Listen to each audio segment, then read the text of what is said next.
Hey friends, Lucas here, hopping in right before the episode starts just to let you know we had some technical difficulties with the episode that was supposed to release this week, so we are putting that one on the table for just one more week and skipping ahead. So, because of that, this episode was supposed to air later in the season, and there are some minor spoilers about how we type Snape as a character. So, if you want to avoid that, feel free to just hold off on this episode for just one more week and listen to it after next week's episode.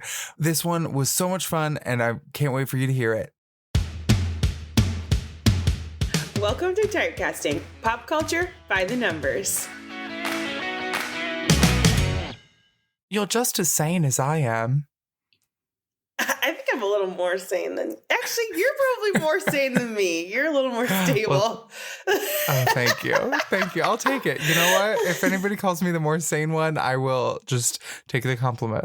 I do think we, take turns. So, it's very much like whoever's going off the rails, the other one stays grounded, and, we switch off. Don't you feel that? I am only emotionally stable when you are not. Gives me a compass. It gives me a compass to be okay, it's what not to wear. This is what if not. If anyone tells me I'm spiraling, I'm shut up. Unless it's Lucas, I'm yeah, I probably am. Literally, you are the person that I call when I am spiraling, and you're okay, I can hear you spiraling. And it's the one thing that can sometimes get me to stop. Other times I'm okay, whatever. And then I continue to spiral on my own. Keep spiraling. Well, that is your host, Lucas Graydon. And you know what? If I painted all of my friends on my roof, you would definitely be there on my roof or on my ceiling. Thank you. That is a part of the books that is very special to me. And I'm very sad did not make it into the movies. But I love Luna's mural of all of her friends because I think she spends a lot of time and a lot of childhood without friends, and then she finally has them and she cherishes them so much. I can't wait to talk about her. I'm emotional. And that is your co-host Murjanatu, who would absolutely rock a pair of Luna's Spectrespecs any day. Streetwear, she is just ready and rocking, and I feel you can have the bright pink sunglasses on your as part of your ensemble as well. I think I do. I have Daisy sunglasses that I wear sometimes, and I feel those are in the same realm. I love her. I used to have a sticker that just had her sunglasses on it in college. I just remembered on my laptop. Oh my gosh, her glasses, so cute. Sunglasses. Okay, well, I'm so excited for this episode because I think we're doing the characters.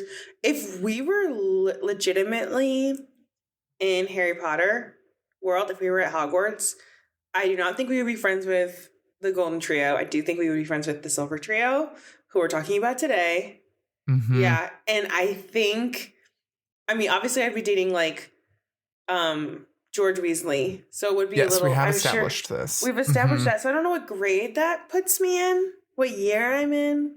Mm-hmm. But that's, I do think these are the people who are kind of more our people. What do you think? I agree. I also think we would not be friends with the Golden Trio because they don't know how to have friends that aren't them. Especially Ron and Harry. And I think they really struggle with that, and even letting Hermione into their club. But I feel they stay very insular and don't really branch out. I think Hermione has a little bit more opportunity to, and obviously spends her time in the girls' dormitories when Ron and Harry go up to bed. But they're not Ron and Harry are not interested in making friends that are not each other. Not each other. Whereas I think these characters that we're talking about today are all about making friends and meeting new people, which is very much my vibe. So yes, let's talk about the Silver Trio, Dumbledore's army. I can kick off the first character. You feel ready? Go for it. All right, so I do not feel I'm going to do her justice, but I'm going to talk about a little bit about Ginny Weasley. Don't worry, the films didn't do her justice either. I know, that's what I was going to say. Everyone knows that the films did Ginny dirty. I also feel if it's just was one of those things. I feel she was an afterthought character where they JK back wrote a lot of who she was. I felt like she was, I don't know, I think she just is like, oh yeah, this could be Harry's love interest. And I didn't feel like she had enough of an arc. I don't know if it's just because I've only watched the films recently, but I was trying to do some digging today and whatever. So Ginny Weasley's like an incredible Quidditch player. She's the youngest of the Weasleys and the only daughter. My cousin is such a Ginny Weasley, and that is honestly who I'm basing a ton of this off of today, because she is the youngest of 5, which is not the same, but she's the only girl, and she is a soccer like state champion and like runs marathons, and she's like amazing. And I'm like, oh my gosh, do I have a Ginny Weasley in my life? Real life Ginny Weasley. I love it. But Ginny is one of the first to like take up arms and fight against the dark arts. She is so passionate about like what is good in the world, and like thinking a couple steps further, even when everyone thinks of her as kind of like a young girl and they think of her as childish just because she is younger, she proves them wrong every time, which I love about her. Anything you want to add, Lucas? Because I know you know a lot more about her in the books. Well, I think with Ginny, she is, I know we kind of prefaced at the beginning of the season that we were going to be trying to base as much on the movies as we could. However, I think no character is done worse by the movies than Ginny. Really? Especially with how significant she becomes in the later books. And like you said, she feels a lot like an afterthought character. And so a lot of my favorite Ginny moments and quotes and things like that, I realized were almost all from the books. Like I don't think she gets a ton of time to shine in the movies, which is too bad. However, I love Ginny, and I think that you're totally right. I love your like real life Ginny Weasley, but I think that growing up as the only girl in a family of 7 guys, especially a family that includes Fred and George Weasley, like she had to grow up really tough. Something that I do think is interesting, and I don't think is ever explored as much as it should be, but it is hinted at, and it does happen in the movies, is that when she is 12 years old, she befriends Tom Riddle's Horcrux in his diary, and she's actually possessed by Voldemort for the duration of basically the entire school year. And I think that's a really traumatic event that she goes through. And maybe because she's a side character, probably that is the reason. But we don't see her, like, she bounces back. She is so resilient and becomes such a strong person in the face of that. Like, that's what I think. You're totally right. I did not give her enough credit when I was saying like she's like really strong and resilient towards it. I totally like honestly a little bit blanked on that fact that she was possessed by Tom Riddle, and like of course she's gonna take arms up against them. Well, and even Harry forgets. Like, I love in the Order of the Phoenix, he kind of is going on his rampage. He's always fighting with his friends, yelling at his friends, and she is the one who's like, it is stupid of you to not talk to the only other person who has ever been possessed by Voldemort. She's like, I have been there before you. Like, you have, she's kind of, I think, a person who talks sense into the people around her, and she's like, listen, like, I have been there, let me help you. All of that being interesting. What, I'm curious what you're going to say her number is. I think Ginny is a type 8.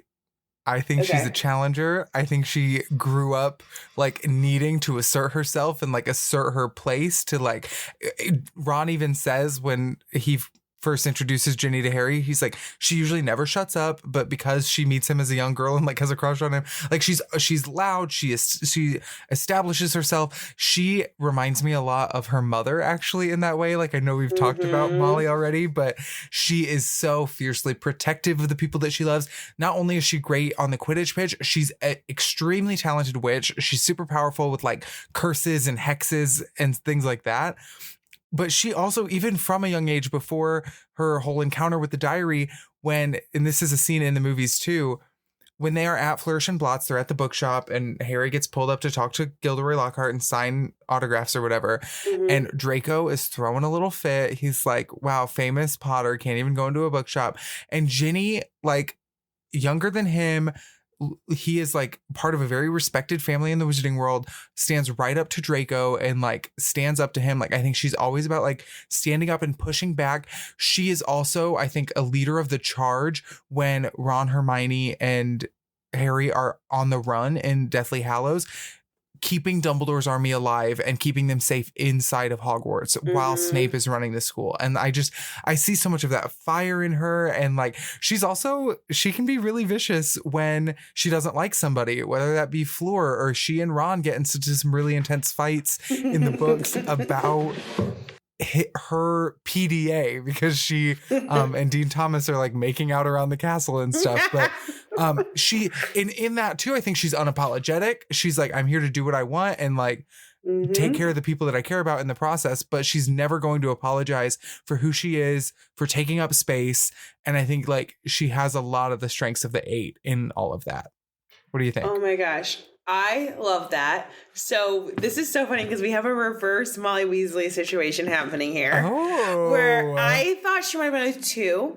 I think you're correct. But I'll explain my logic, right? Okay. So I was like, she loves so fiercely, and she is so good at seeing people and who they are. And I took those situations in which she was being fierce as seeing the need and like meeting the need and saying like, hey, Harry, I'm here for you. Like, I care about you. Why aren't you using me to your advantage? Like, I know what you would want. And I expect that like of you as well. Like, and I think she's just very like loving and caring in that way, and how she sees Luna and who she is and for good, and sees Neville and who he is for good, and like loves them fiercely. And I thought she went to 8 when she's stressed out. I also thought like, but I do think maybe I'm just doing that like, okay, she's a girl, I'll give her a 2, which I think was totally wrong of me. And I'm not okay with that, but I think you're totally right. Cause I saw the 8 and I saw the fierceness, but I was just assuming that was her when she was under stress. But I do think that's who she might be overall. That's so interesting. That's so funny because as soon as she reminds me of Molly, I was like, oh yeah, and you thought Molly was a 2, and then you were like explaining, and I was like, that makes so much more sense that she's an 8. I'm not going to pretend like I know a ton about Ginny because, like I said, I watched like a movie compilation before this, and I haven't read the books in a while. Book character. Yes, yeah. But I know that like everyone loves her and thinks she's so underrated in the films, which. I'm so sorry for her because I think she would be so cool to explore more. So I am totally okay with giving her a 2 or an 8, excuse me.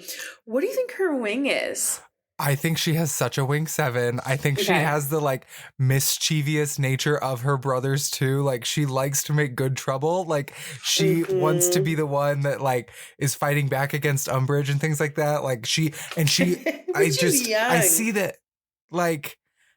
I see that wing 7 in her very clearly, personally. And I think even with her affinity for the bat bogey hex, like that is her favorite curse and that's her favorite spell. And I think like partially because she thinks it's funny. And she also like has those comebacks against like Ron and things like that. Like she is so witty and funny in the way that I think, and she's very popular. Like I think she's very good at like making friends and being like, so I definitely see the wing 7.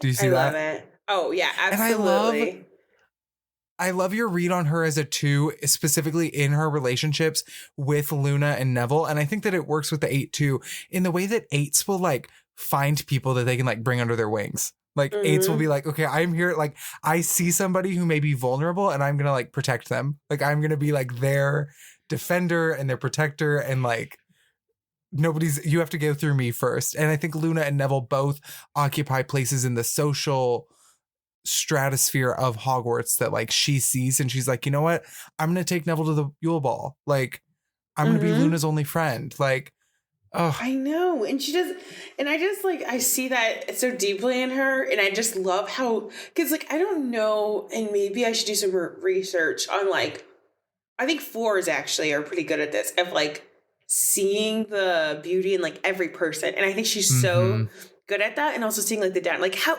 like. Who else would have thought of like the like intimacy of being like possessed by a villain? Like, you know what I mean? And like seeing like, and also like creating this fondness for Tom Riddle before she knew who he was, like all of that stuff. And I think that she sees beauty in people, and obviously like she was duped by Tom Riddle's diary. But I think like that is such a beautiful thing. And that's why I thought the 2. But I also think like the 8, seeing like, you know, trusting how the world should be. And she's also was a kid when that happened. Like it wasn't like crazy. And I also think actually it's interesting to examine that point in her life because the 8's core fear is about being vulnerable and being powerless. And she, at a very young age, was completely powerless. And I think it makes so much sense that she like walks away from that experience and says, I'm never going to let that happen to myself or somebody I care about again. Like, what a crazy story that is. Oh. Like if and the fact that she is such a like secondary character. She could be the whole main character. Like Chamber of Secrets has always been my favorite one.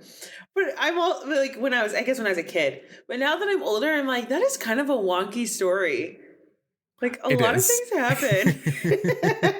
Yes. Yes. I love it. Another quick Ginny moment that I think shows her like 8-ness a little bit in Chamber of Secrets. Actually, this happens in the book. There are these like gnomes or whatever they are, like flying around dressed up as cupids, and you can like students could send a flying cupid to other students with like Valentine's Day poems, and she wrote a whole poem and like had this like cupid perform it for Harry in the middle of the hallway, like I do not remember before that class at one all. day. Oh my gosh. I love that she is like, she's still very shy around him, like when he's in person, but she's still like, I am going to like send this singing Valentine to him in the middle of the school day. Cause I think she just like wants to like put herself out there even if she doesn't know how. Very embarrassing. Very 11-year-old thing to do. I love her. What a cutie pie. I mean, I just like, sometimes I hate that they all ended up with, I just don't know if they deserve each other, but I do like her as a character a lot. You know what I mean? Like Harry and her. Yeah. And I think of her a lot as like Harry's love interest more than I think of her as an individual, which is a symptom of the movies. Watching movies a lot. Yes. Well, speaking of cutie pies, can we talk about the next character? I just realized I have my characters in a different order in my notes than in our outline, which means I was planning to introduce Luna, but you know what? Neville is also a cutie pie. Okay. Yes. So he has grown up to be quite the cutie pie. He was always a cutie pie, myself. I feel like no, he's like sexy. He used to be a cutie pie. Yes, for sure. That like worked out too well for the plot. Like I do not think that was like intentional that he would just like come back and be like really handsome by the last film, but he was, and it's great, and I'm obsessed with him. Whereas like Marvel like forces their actors to like get abs, and Matt Lewis was like, I'm just gonna do it for fun. Like I'm just gonna get hot for fun. Like, but it also worked with his character. Like that's such the like British versus American film. You know what I mean? Like, I don't know if that's me being a little like putting that on them, but I'm like, yeah, that seems like something that like Americans would force and British would be like, yeah, if it happens, it happens. Great. Like that's all right. Yeah. So I love me some Neville Longbottom. He is the boy who he's the unchosen one. He was the other person. The unchosen. And it sounds funny, but like he was the other person that the prophecy could have been about. And he and Harry were born a day apart. Their parents were both leaders of the resistance against Voldemort in the First Wizarding World War. And when Voldemort chose to go after James and Lily, Bellatrix and Barty Crouch Jr. went to his parents. And they tortured them for information until both Alice and Frank Longbottom suffered such severe brain damage that they were never fully cognizant again. And so Neville actually grows up with his grandmother under his grandmother's care because his parents are long-term residents in a hospital facility. And his grandma is a very kind of strict, domineering woman. She's always telling him that he has to be better. And for the longest time, his family was worried that he was not magical. I didn't know that. He was actually so close to, I think, turning 11 and everyone thinking that he was a squib who was born without magic, that his uncle threw him out of an upstairs window and he bounced when he hit the ground. And that was how they discovered that he had magic. I did not know that. I did not remember that at all. And so I think he spent a lot of his childhood feeling overlooked, feeling different, like the odd one out. It's one of my favorite Disney Channel original movies of all time that does not get the respect that it deserves. Up, Up, and Away, which is all about a family of superheroes. And the one son is a late bloomer and his superpowers haven't come in yet. And his whole family is like, when are you going to get your powers? I feel like that was very similar to Neville's upbringing. And he feels really unappreciated and very self-conscious by the time we meet him at Hogwarts. Also, really interestingly, he is spending the first few years of his time at Hogwarts using his father's hand-me-down wand. And because the wand didn't choose him, he actually really struggles with magic. And so it's not until that wand is destroyed and he gets his own wand that he kind of comes into his own. Like you said, the actor got very hot, but the character gets very like powerful, and he grows into himself and he becomes confident and he becomes a leader. And he finally, I think, feels like someone who belongs. I love Neville so much. Just, he's always the one who stands up for what is right, even though it is especially hard for him because he lacks like that own self-confidence. But he stands up to Harry, Ron, and Hermione in the very first book and movie when they're sneaking out after dark because he knows it's wrong and he doesn't want them to lose any more house points for Gryffindor. And then in the final movie, when Harry is dead and Voldemort is gloating with Harry's dead body in front of all of the armies and defending Hogwarts, Neville is the one to step forward and look Voldemort in the eye and tell him that he's wrong and that like Harry would want them to continue to fight. And I love him so much. He ends up killing Nagini. Like, Harry trusts Neville with that task of like destroying the last Horcrux. And the sword of Gryffindor is presented to him because he is a true Gryffindor. And I love him. I love the way he blossoms. I love so much about Neville. I had an interesting time typing him. So I want to hear all your thoughts and I want to hear what number you think he is. Me too. So I have a lot of feelings, but one of the things that's interesting is, and like you can tell me true Harry Potter fans, I kind of thought that when I remember reading it, there were so many things. Like, Neville was probably my favorite character. And I thought once I finished it that we kind of found out Neville was the chosen one after all because he did destroy that final Horcrux. Like, I kind of thought, like, because I don't remember what the prophecy says, but I thought it was like implied that it could have been either one, like in the end. Yes, and that's the key. The point of the prophecy is that Voldemort was the creator of his own downfall. Whichever infant that Voldemort would have chosen was then destined to become his downfall. And got it. So Neville could have been the chosen one. Harry is technically the chosen one. Harry is the one who like Voldemort tries to kill and the curse rebounds and kills him. Like, Harry is Voldemort's ultimate downfall. But I think what's special about Neville killing the final Horcrux is that even though he ended up not being the chosen one, he was still such an integral part. Like, you don't have to be like, the war was won not just by Harry, but by every single person who fought alongside him and like believed in his mission. And I think Neville is like the symbol for that. So from the typing perspective, understanding that, I had two that I felt really strongly about, and they're connected. Thank goodness. And I'm curious if there are some ones that you had. Oh. Okay. So first I was like, this is an anxious king. Give him a 6. He's like loyal to his house. He loves his people, and he does. Like, and he like the fact that he stands up for Harry, because I think there's a really cool potential parallel between like Snape and Neville. Like, both could have been seen as like being bullied, misunderstood, but like Neville chooses good consistently, where Snape decides he's the victim and the martyr. And I just like, I love that. And like in the end, when he's like, come on, everyone, let's get together. Like, and I was like, that is like such. And so like, and again, with going with the 6s, I was like, maybe he's a 6 too. We just have a lot of 6s in the wizarding world. But then I was kind of just thinking how well he like connected with everyone, especially in the final scene, and like moving everyone, and how he's kind of like in the background. He's scared to mess up. And I also thought perhaps he was kind of just trying to keep the peace because he had such a disruptive childhood with his parents. I will never forget. I know exactly where I was when I read about his parents being at St. Mungo's and like Harry being like, why are you there? I don't really remember like the whole context, but I remember that whole scenario, and I was like, that is the worst. I cannot even imagine and how heartbreaking that was. I was like, I remember exactly where I was when I read that, because I don't think that's in the movies really. Like, they might tell you, but they don't show it. Yeah. And so anyway, and I thought perhaps this is a 9 king. Like, I was like, okay. I think that he can connect well with others.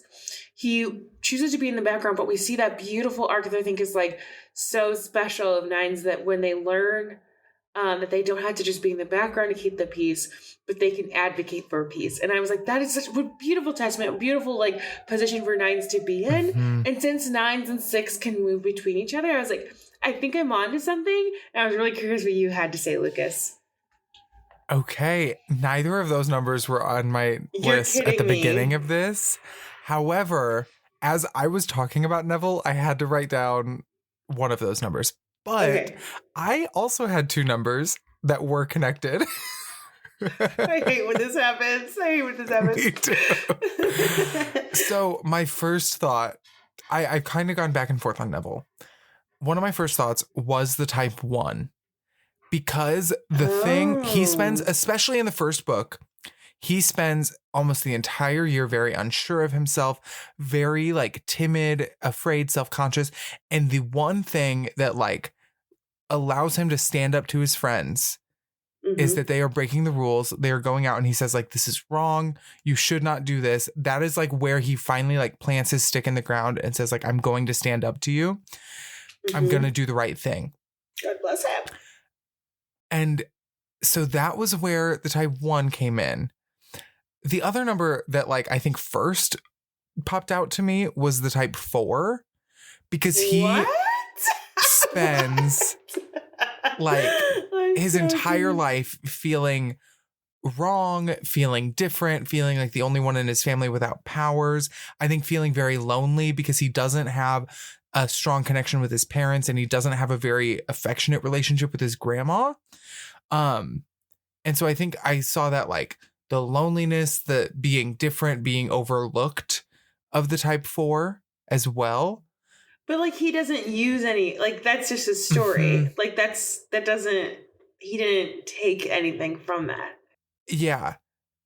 Whereas the number that I agree with you. I do. I think you're right. The number that is one of yours that came up to me as I was just talking about him is that like when he's standing up to Harry, Ron, and Hermione Petrificus Totalis him, he does not want them to lose more points.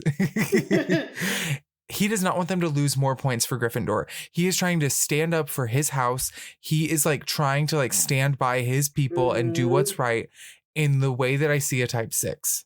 Yeah. And so that's where I saw that. And so I did write down the type 6.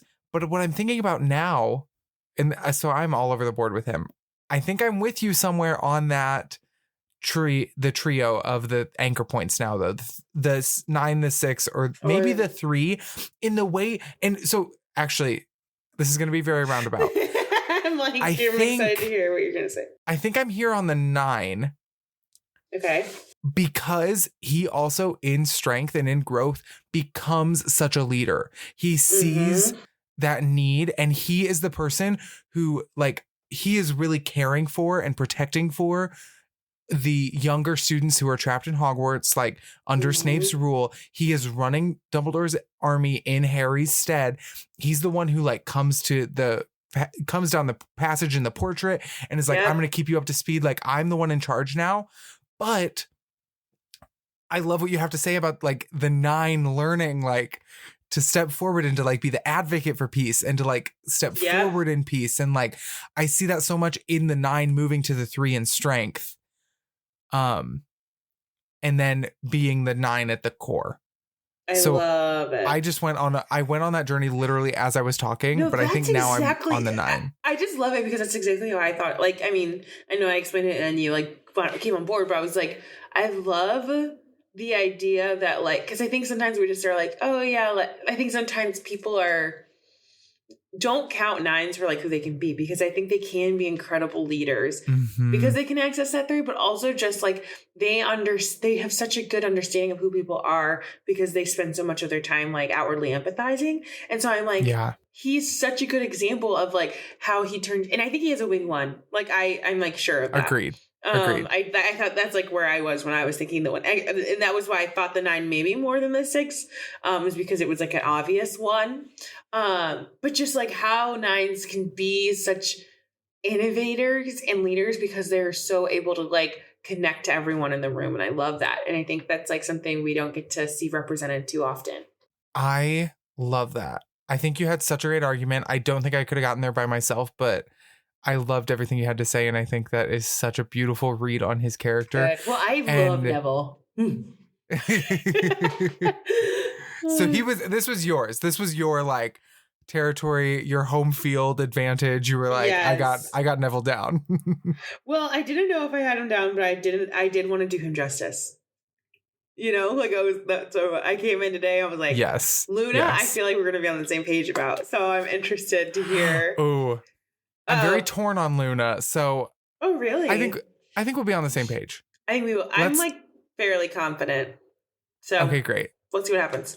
So Luna Lovegood, our third cutie pie of the evening. A cutie pie. She kind of looks like Bubbles from Powerpuff, like her like big blue eyes are kind of like sunken, and she's so dazed and confused. And I love Luna because you don't know everything about her right away, and she also was kind of like we don't hear about her until pretty well into the series. Luna is a whimsical, I think whimsical is the best way to explain her, witch, and she has kind of a heavy backstory where she grew up with only her father after her mother passed away, experimenting with some spells. And her father is kind of like, he's a journalist. And because of his political power, she gets kidnapped. And it's like really weird. It's a really weird like side storyline that isn't included in the movies, correct? Well, they don't really explain it, but she is obviously at Malfoy Manor when all of the trio gets captured, and they're like, Luna, what are you doing here?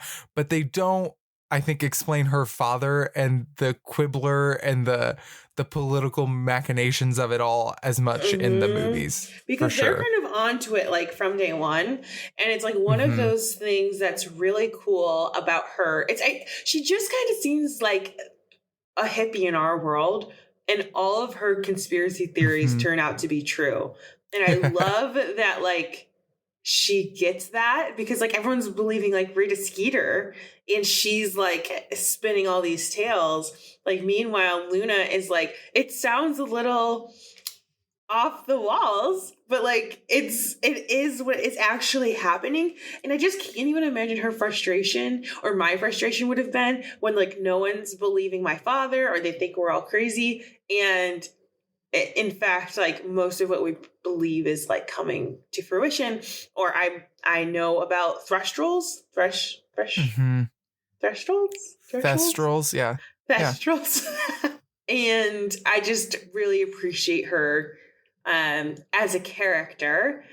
One of her signature traits is her love and loyalty. And I think, like, it was so moving when Harry is at her home after she's been kidnapped, and they all see these beautiful paintings of themselves on her, like, see, like, she like paints everywhere. She's just like so whimsical and dreamy and like expresses herself that way, and they all just realize, like, wow, we are really important to her, and we haven't like been paying enough attention to her. And I don't know what it is about that story, but I think it's just something we've all kind of like either seen in growing up, where it's just like, oh, this is a true friend. And that is just a really beautiful, beautiful thing. I'm really curious because I think I probably know what numbers you're trying to choose between, but I want to know what you think she is.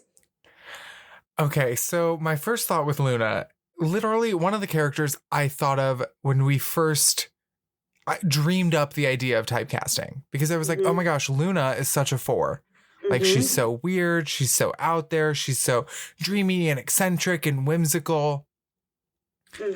However, when I sat down to type her, I thought a lot about it, and I don't know that it's the number that I'm most convinced of. She does, I think, as a type 4, like, she has known grief from a really young age. Like, she lost her mother from a really young age. She's also incredibly well adjusted. Like, she has really, I think, processed those emotions, like, grown from it. And she becomes such a rock for Harry when he is really confused by his own emotions.